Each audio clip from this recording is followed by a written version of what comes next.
개학 연기가 또 거론되고 있습니다. 학교에선 거리 두기의 한계를 호소하고 있습니다. 코로나19로 선거운동도 새로운 환경에 맞춰 달라졌습니다. 온라인이 주 무대로 떠올랐습니다. 단양군이 수중보건설 비용을 분담하지 못하겠다며 국가를 상대로 낸 소송에서 2심에서도 패소했습니다.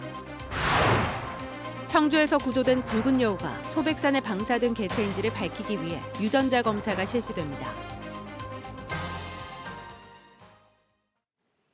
여러분 안녕하십니까? 계속해서 충북 지역 뉴스입니다. 세 차례나 연기됐던 초중고등학교 개학이 일주일 남겨놓고 또 연기가 검토되고 있습니다. 정부가 내일 최종 결정을 발표할 예정인 가운데 실제 학교 현장은 어떤지 김영일 기자가 다녀왔습니다. 학생 정원이 29명인 초등학교 교실입니다.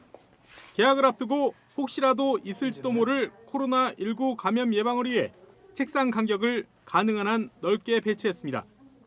보시는 것처럼 감염을 막기 위해 책상과 책상 간의 간격을 벌려놓은 상태인데요. 교실 크기가 한계가 있다 보니 실제 책상 간의 거리는 60cm 정도밖에 되지 않습니다. 교육부가 권장하고 있는 1~2m 거리 두기를 사실상 지킬 수가 없는 겁니다. 결국 접촉을 최대한 줄이기 위해 쉬는 시간은 가급적 학급별로 나누어 진행하고 토론식 수업이나 체육, 역할놀이 같은 수업은 최대한 미루기로 했습니다. 지금 이 상황은 정상적인 수업을 고민하기보다는 어떻게 하면 안전한 상황에서 학습 활동을 할 수 있을까를 고민해야 되지 않을까 생각합니다. 더 큰 문제는 점심시간입니다. 가장 접촉이 우려되는 데다 식사를 위해선 마스크도 벗어야 하기 때문입니다. 거리두기 차원에서 한 방향 보고 먹기를 실시하겠다는 학교가 늘고 있지만 급식실 사용 인원이 제한된 상황에서 교대로 밥을 먹으면 일부 학생은 오전 11시부터나 오후 2시까지 점심을 먹어야 합니다. 고민 끝에 독서실처럼 칸막이를 설치하거나 간편 식단을 제공하겠다는 학교도 나오고 있습니다. 11시 반부터 한다고 해도 한 줄로 먹을 경우에 조금 이제 수업에 차질이 빚지는 않을까 조금 염려스러운 부분은 있는데요. 학생 간 거리두기가 현실적으로 어려운 상황에서 학교에서 보유하고 있는 마스크도 충분치 않아 일선 학교의 고민은 더욱 깊어지고 있습니다. MBC 뉴스 김영일입니다. 충북의 학부모 10명 가운데 8명은 다음 주 개학에 부정적인 것으로 조사됐습니다. 충북학교학부모연합회가 지난 28일부터 이틀 동안 충북에서 유치원생부터 초중고등학생 자녀를 둔 학부모 5,299명을 대상으로 인터넷 설문조사한 결과 81.8%가 다음 달 6일 개학에 반대한다고 답했습니다. 대안으로는 수업 일수를 최대한 감축한 후 개학이 25.3%로 가장 많았고 코로나 종식 이후 개학 21.2%, 9월 신학기제로 전환 19.2% 등의 순이었습니다. 또 논의가 활발한 온라인 개학에 대해서는 부정적인 의견이 45.1%로 긍정 25.5%보다 많았습니다. 코로나19로 온라인 공간이 이번 선거의 주 무대로 떠올랐습니다. 환경이 바뀌면 방식도 달라져야겠죠. 삼선 도전의 현역 의원이 토끼 모자를 쓰는 등 오랜 선거운동의 방식도 변하고 있습니다. 심충만 기자입니다. 신발이 닳도록 거리를 누벼야 할 후보들이 모니터 속으로 들어갔습니다.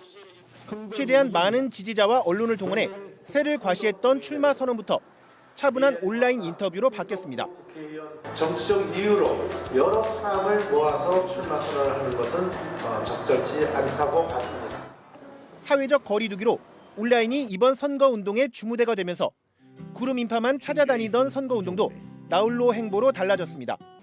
리포터나 다큐멘터리의 주인공처럼 환경 미화나 영농 현장 등지를 누비며 1인 미디어로 담아내는 선거운동의 소재는 오히려 다양해졌습니다. 우리 어머님, 아버님들, 또 아저씨, 아주머니들 이제는 마음의 깊은 상실의 공간을 지금 경험하고 계시고 지면에 활자만 읽어내려가기 바빴던 공약도 후보자가 직접 현장에 가서 설명하는 영상 형태로 달라졌습니다. 서원구의 점장소를 새롭게 설립하도록 하겠습니다.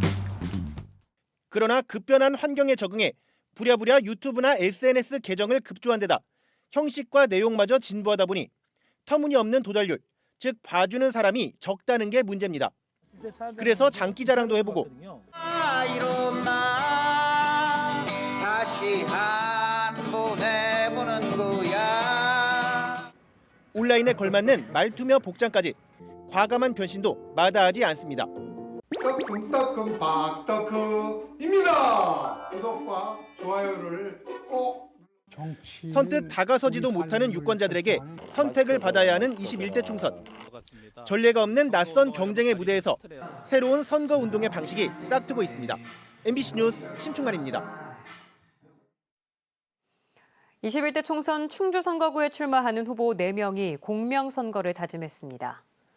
더불어민주당 김경욱, 미래통합당 이종배, 민생당 최용수, 국가혁명배당금당 김은숙 후보는 충주시청에서 서약식을 하고 불법과 탈법 없이 정정당당하게 경쟁하겠다고 다짐했습니다. 충북선거관리위원회는 4.15 총선과 관련해 유권자들에게 식사와 선물을 제공한 정당 관계자를 청주지검에 고발했습니다. 이 당직자는 지난 1월 소속 정당과 같은 당 국회의원을 위해 도내 한 식당에서 선거구민 10명에게 30만 8천 원 상당의 식사와 선물을 제공한 혐의를 받고 있습니다. 선관위는 선물과 음식물을 제공받은 10명에 대해서도 받은 금품의 10배에서 50배의 과태료를 부과할 계획입니다. 단양군이 수중보 건설 비용을 분담하지 못하겠다며 국가를 상대로 소송을 냈었는데 2심에서도 패소했습니다. 이 소송으로 단양 수중보 마무리 공사는 2년 반 동안 중단된 상태인데 애초부터 무리한 소송이 아니었냐는 지적이 나오는 이유입니다. 이지영 기자입니다. 지난 2005년 건설 결정 이후 애초 6년 전 완공됐어야 하는 단양 수중보. 공정률 95%까지 도달했지만 공사는 3년 가까이 중단된 상태입니다. 수중보 건설에 드는 비용과 향후 유지 관리비를 부담하지 못하겠다며 단양군이 행정소송을 제기했기 때문입니다. 국가하천인 남한강 구조물인 만큼 원칙적으로 국가사업이란 게 이유입니다. 지방자치법 제11조의 국가사무 처리 제한에도 국가하천이 포함되어 있고 판결에 의해 가지고 정리가 돼야 될 부분입니다. 지난해 1월 열린 원심 판결은 기각. 당시 재판부는 단양군이 수중보 건설로 인한 효과를 극대화하기 위해 상류에서 하류로 위치를 조정했고 이로 인해 추가된 비용을 부담한다는 협약서를 맺은 점 등을 지적했습니다. 정부 기관과의 계약인 만큼 법적으로 문제가 없다고 해석한 건데 단양군은 굽히지 않고 항소심을 제기했습니다. 그러나 결과는 또다시 패소. 단양군은 상고 여부를 검토하고 있는데 3심까지 갈 경우 수중보 건설은 또다시 기약 없는 기다림에 들어가야 합니다. 안전 펜스, 그다음에 도로 포장 이렇게 이제 부대 공사만 약간 남아 있는 상황입니다. 단양군과 2심 결과에 나온 걸로 잘 협의를 해서 연중 적정 수위를 유지해 지역 관광과 경제에 보탬이 되겠다는 목표로 추진된 단양 수중보. 15년째 표류하고 있는 수중보 건설 사업에 대형 법무법인 선임으로 인한 소송 비용과 낭비된 행정력까지 단양군의 판단으로 인한 피해는 오롯이 주민 몫으로 남게 됩니다. MBC 뉴스 이지연입니다. 앞서 서울뉴스에서 보셨듯 멸종위기 1급인 붉은 여우가 어제 청주 도심에서 발견돼 11시간 만에 구조됐습니다. 그런데 이 여우는 과연 어디서 온 걸까요? 여우로 인계받은 국립공원공단이 유전자 검사에 들어갔습니다. 이채영 기자입니다. 119 구조대원들이 붉은 털을 가진 여우를 구조하기 위해 2인 1조로 조심스레 다가갑니다. 서서히 포획망이 좁혀지자 여우는 그대로 달아납니다. 대형 쇼핑센터 인근 농구장에 나타난 여우는 11시간 뒤 인근 아파트 주차장에 다시 모습을 드러냈고 이번엔 무사히 구조됐습니다. 멸종 위기종이다 보니까 이 멸종 위기종에 대한 마취 약제를 쓰게 되면은 어떠한 돌발적인 상황이 발생할 수도 있었기 때문에 차량 밑으로 몰아간 다음에 거기서 이제 포획하는 방식으로. 태어난 지 2년에서 3년 사이로 추정되는 길이 93cm의 수컷으로 환경부가 멸종위기 1급으로 지정한 붉은 여우입니다. 여우는 처음 목격된 곳에서 약 1.3km 떨어진 인근 아파트 주차장에서 차량 밑에 웅크린 채로 포획됐습니다.